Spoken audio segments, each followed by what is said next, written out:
The air in the ballroom was saturated with the scent of expensive perfume reverberating with laughter against the lofty ceilings. Positioned near the entrance, I observed Nellie effortlessly navigating the crowd with her magnetic charm. She had a unique way of making everyone she engaged with feel like the focal point of her universe. I once believed that I held a special place in her heart, discerning a difference in the way she looked at me. However, a sense of unease crept in tonight. It all began with a surreptitious glance that passed between Nellie and an unfamiliar man. Not a casual or friendly exchange, but charged with an indefinable tension. My instincts recognized something was amiss before my rational mind caught on. I reassured myself that I was perhaps reading too much into it, attributing it to the typical interactions at social gatherings and Nellie's penchant for basking in attention. Still, the fact that the glance was meant to be hidden from me marked the moment of realization for me. Despite this, I dutifully assumed the role of the perfect spouse over the following hour, engaging in polite conversations and offering nods at humorous remarks. Sitting with my drink, my mind raced as I observed her every move. The subtle touches, the closeness, as she leaned in, the way her smile widened whenever she spoke to him. Then she did something that turned my stomach. Checking her phone, whispering to him, and heading towards the back exit. He followed closely behind. I was momentarily frozen, but my instincts urged me to act, to follow, to confirm my suspicions. And I did. What I discovered beyond that door shattered me. The hallway was dimly lit with the music from the ballroom, muffled by thick walls. My heart raced as I crept towards the back exit, my mind grappling for plausible explanations. But deep down I knew the truth. The half-open door stood before me. I paused just before it, bracing myself against the cold wall, taking a moment to steady my breath. I hesitated to push it open, needing a moment to prepare for whatever lay beyond. As I stood waiting on the other side, I suddenly heard them. Soft, hushed voices followed by a familiar laugh. It was her laugh, but not the genuine one that sparkled with amusement. No, this was the laugh she used when she was flirting, the same tone that once made me feel like the center of her universe. My chest constricted at the sound. Then came the man's voice, questioning, "Are you sure he doesn't suspect anything?" There was a brief pause before Nellie's voice, gentle and reassuring, replied, "He's clueless." Clueless. That single word pierced deeper than I could have imagined. Instead of pushing the door open, I simply turned and walked away. It felt as though my legs belonged to someone else, disconnected from my body. My mind, no longer present in that moment, began to unravel the past. The late nights, the sudden focus on her appearance, the guarded behavior with her phone. It all made sense now. But what struck me more profoundly was the realization that I wasn't feeling the expected devastation. Yes, I was humiliated, but the predominant emotion coursing through me was anger. I should have been crushed, utterly betrayed beyond repair. Yet what I experienced was something different. Feeling colder, a sensation I never imagined I'd experience towards my own wife. Indifference. I strolled back into the gathering, fetched a drink from the bar, and waited. I wondered how long it would take her to come back. When she returned, her smile was radiant, her laughter flowing effortlessly. She walked up to me, leaned in, and whispered in my ear as if nothing had transpired. "I was just catching up with an old friend," she said. It felt like a test. I smiled, raising my glass in a mocking toast. "Oh, I know," I replied. It was the first time her eyes revealed a hint of fear during our marriage. Nellie's smile wavered for a moment, yet it was enough. I caught that split-second glimpse of doubt, a fracture in her meticulously constructed mask. She quickly regained composure, emitting a soft chuckle as she draped her arm around mine, behaving as if nothing had shifted, as if I was still the oblivious husband she had just derided behind that door. But I wasn't, not anymore. The remainder of the party passed by in a haze. I was not truly present, my mind far from the festivities. At last I managed to force a smile, when necessary, nodded along to conversations I couldn't focus on, and acted as the dutiful husband. However, beneath the surface, a tempest raged within me. I wasn't the type to create a scene, not one to overturn tables or hurl drinks. No, that would be too expected, too simple for her. I needed to be more cunning. I meticulously observed every glance she directed at that man, each subtle movement towards her phone that she retracted at the last moment. Her lengthy trips to the restroom seemed purposeful. By the time we departed from the event, a plan had taken shape in my mind. She assumed I would remain silent, believed I would turn a blind eye. Little did she know that she had unintentionally set events in motion that she would not be able to undo. The journey home was silent, yet the silence was thick and oppressive, not comforting. I felt her stealing glances at me, attempting to discern if I truly meant my earlier words. "I had a wonderful time tonight," she eventually remarked, her voice airy. With a forced smile, I nodded in response to Sewell's question. "Did you?" She hesitated before acknowledging, "Yeah, it was nice catching up with everyone." I allowed the words to linger in the air before responding nonchalantly, "Yeah, I bet it was." Another pause followed, during which I sensed the tension building inside her. She fidgeted in her seat, crossing and uncrossing her legs, lightly drumming her fingers on her thigh. Though she wanted to ask probing questions, she held back out of fear of what she might uncover. As we headed home, I knew a long night awaited us. She lingered in the entryway, taking off her heels, while I observed her closely, noticing her hesitance to broach the topic at hand. Instead of addressing it, I casually loosened my tie and stretched, letting out a weary sigh. "I'm exhausted. I think I'll turn in early," I announced, catching her off guard. "Oh yeah, me too," she replied, following me up the stairs. For the first time in years, it dawned on me how robotic our nightly routine had become. The way we mechanically brushed our teeth side by side, changed into pajamas, and climbed into bed had turned into a well-rehearsed script. However, that night something felt different. She slid under the covers, signaling the end of another day as I pondered the unspoken tension between us. I lay there unmoving, absorbing the rhythmic sound of Nellie's breathing and the occasional rustle of fabric as she shifted in her sleep. I pondered whether she was truly finding rest, or like me, wrestling with the unspoken truth that hung heavy between us. It wasn't just the betrayal itself that gnawed at me, but the arrogant certainty with which she had executed it. Her mockery behind my back, convinced of my naivety and blindness, only deepened the wound. Sensing her hesitation beside me, I expected her usual gesture of turning towards me, her hand seeking my chest, or a gentle kiss on my shoulder. Yet tonight, she remained motionless. "Good night," she whispered softly. I offered no response, feigning sleep as I lay there gazing at the ceiling, attuned to her controlled breathing. I contemplated her thoughts. Was she replaying the events of the night, grappling with remorse, or realizing that tomorrow she would rue underestimating me? That night's sleep eluded me as I awaited the dawn. Charade. I had spent the last 8 years of my life with this woman, and yet in that moment she was a stranger. By the time the sun crept through the blinds, casting long golden streaks across the bed, I had made my decision. I wasn't going to confront her, not yet. No angry accusations, no dramatic arguments. That's what she would expect. That's the narrative cheaters always anticipate. The outburst, the desperate pleading, the explosive breakup. But I wasn't going to give her the luxury of predictability. I was going to let her hang herself with her own lies. The morning after, when she woke up, she acted as if nothing had changed. She stretched, rubbing her eyes, letting out a soft yawn before rolling over to face me. "Morning," I turned my head, met her gaze, and smiled. Her lips parted slightly as if she was expecting something else, but I didn't give her anything more. Instead, I got out of bed, showered, dressed, and made breakfast like I always did. I moved through the emotions of our life together as if not. A certain event had clearly rattled her nerves. I sensed it in the way she observed me above her coffee cup and in the restless tapping of her fingers on the kitchen counter. She seemed on edge, poised for my next move or accusation. However, I remained silent, allowing the tension to linger between us like a heavy, suffocating blanket. Eventually, she couldn't bear the silence any longer and asked casually if something was amiss. I appeared puzzled before reassuring her that everything was fine, merely lost in thought after a long night. Seeing her uncertainty for the first time, I knew she was starting to unravel, unaware that I hadn't even begun to reveal my suspicions. Throughout the day, I went about my usual routine of work emails and meetings, all the while fixed on one goal: gathering evidence.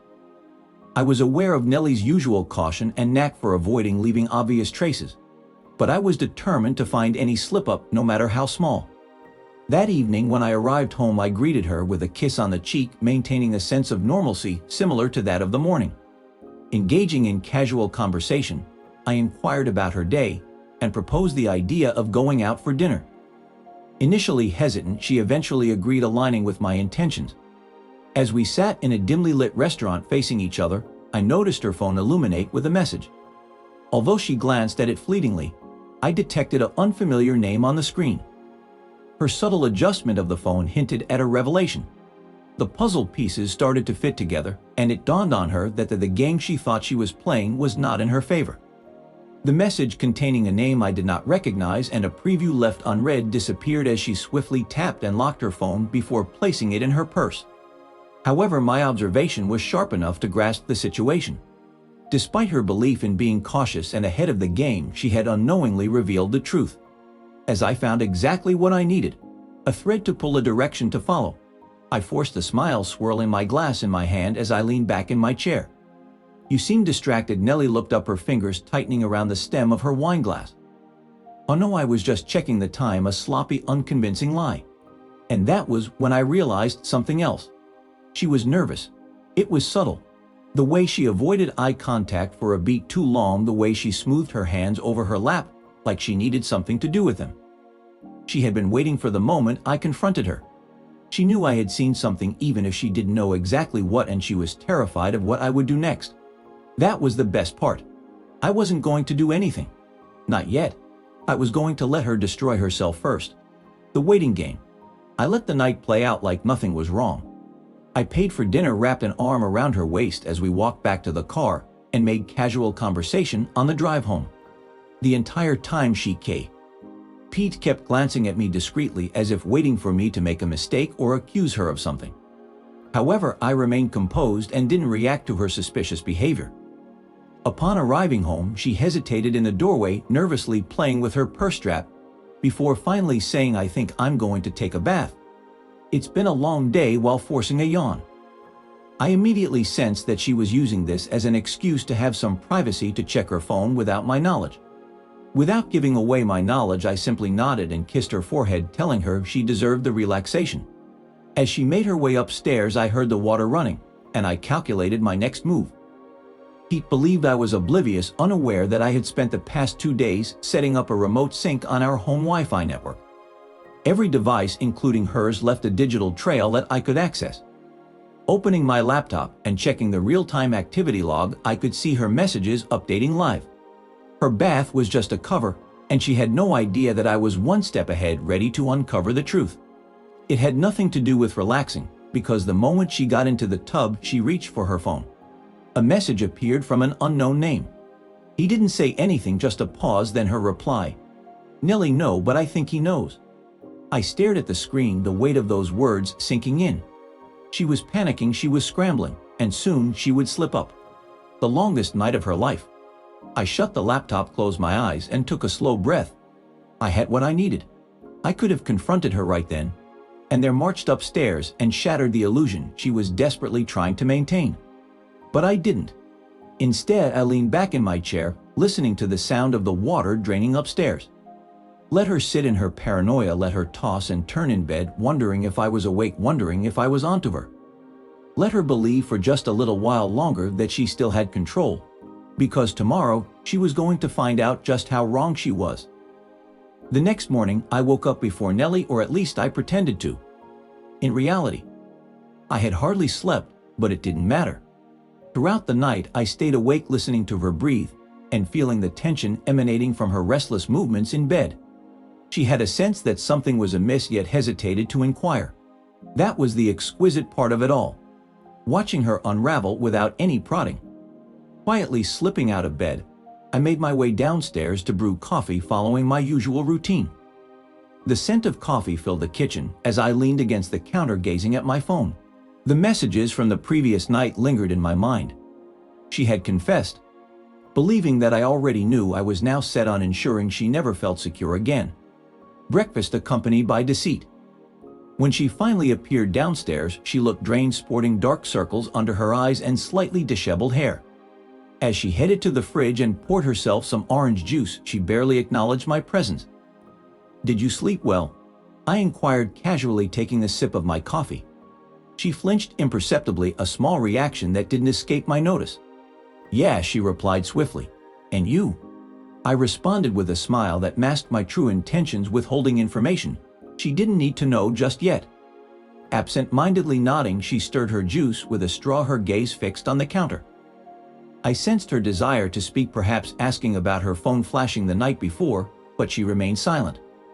With a feigned yawn, she checked the time and suggested heading to the gym that morning. It was just another excuse, another opportunity to be away to message him. Tilting my head thoughtfully, I proposed joining her. Startled, she tensed. "Oh," she responded cautiously, "don't you have work?" With a smile, I reassured her I can go in a little late.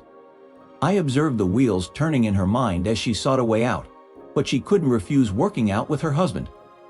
Reluctantly, she agreed, "Okay, yeah, let's go together." And with that, I had maneuvered her into another situation, testing her boundaries. The drive to the gym was filled with silence, interrupted by Nellie's frequent glances at her phone. Burning a hole in her pocket was the phone, but she didn't dare check it with me sitting right next to her. In her anxious state, I could tell by the way she drummed her fingers against her thigh and kept licking her lips like her mouth had gone dry. I engaged in casual conversation, feigning ignorance. I inquired about work weekend plans and suggested having dinner with my parents on Sunday. Her responses were brief and tense, indicating her mind was elsewhere. I relished the situation. We worked out together as usual, side by side. Nellie typically enjoyed the gym and thrived on attention, always striving to look perfect and engaging with strangers, ignoring when men glanced her way. However, today she appeared rigid and preoccupied because she knew I was observing her. The longer she refrained from checking her phone, the more flustered she became. By the end of our workout, she seemed fatigued, not only from the physical exertion. As we made our way back to the car, she eventually gave in. "I think I'm going to check my phone," she uttered. Meeting up with Kendra later, she informed me as she fastened her seatbelt. It was supposed to be a girls' night, just a bit of wine and catching up. I had to suppress a chuckle. She was throwing every excuse in the book my way, but I played along. "Sounds like fun," I replied as I pulled out of the parking lot. "Say hi to her for me." She blinked, taken aback by my instant agreement. "Yeah, I will." I could see the relief in her posture. She thought she had outsmarted me. Little did she know I had already checked her location history. And guess what? Kendra was not in town. That was the final blow. When evening came around, Nellie got all dolled up, sprayed on her favorite perfume, and grabbed her purse. She kissed me on the cheek before leaving. As soon as she was out the door, I sprung into action. I opened my laptop, accessed the Wi-Fi log, and observed as her phone connected to a different location. Not Kendra's, but a hotel. The same hotel she had visited 3 times in the past 2 months. And that was all the evidence I needed. This was not just a casual. Suspicion no longer lingered. It had transformed into undeniable evidence. As I gazed at the screen, the reality of her deceit sank in. She had played her deceptive game, oblivious to the fact that I now held all the cards. Watching Nellie's phone remain motionless at that hotel, I understood she was oblivious to her impending downfall. I wasn't a clueless husband blindly following breadcrumbs. She had inadvertently handed me a clear path to the truth. Closing the laptop, I reclined in my chair, calmly contemplating my next move. There was no need for outbursts or dramatic confrontations. I wanted her to unravel her own deception. Checking the time, I noted she had been at the hotel for an hour, indicating she was either embracing her lover or finalizing their rendezvous. I was insignificant. What truly mattered was her sense of security, which I was about to undermine. I reached for my phone and scrolled through my contacts until I landed on a name I hadn't reached out to in months. Kendra. The same Kendra who was believed to be out with Nellie that evening, the same Kendra who was unknowingly used as an alibi.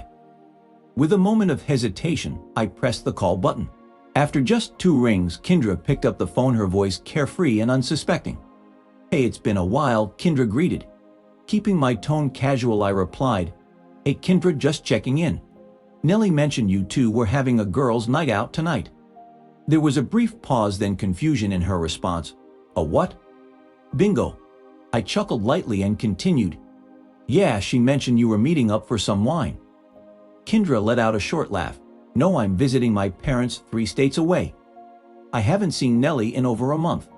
The pressure in my grip on the phone increased, but I maintained a calm demeanor. "That's odd. She must have gotten mixed up."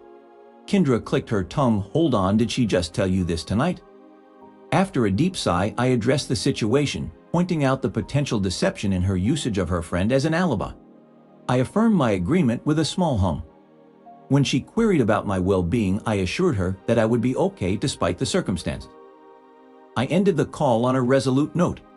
The weight of her lie lingered, causing me to lean back in my chair and release a slow exhale, realizing that this was the final straw.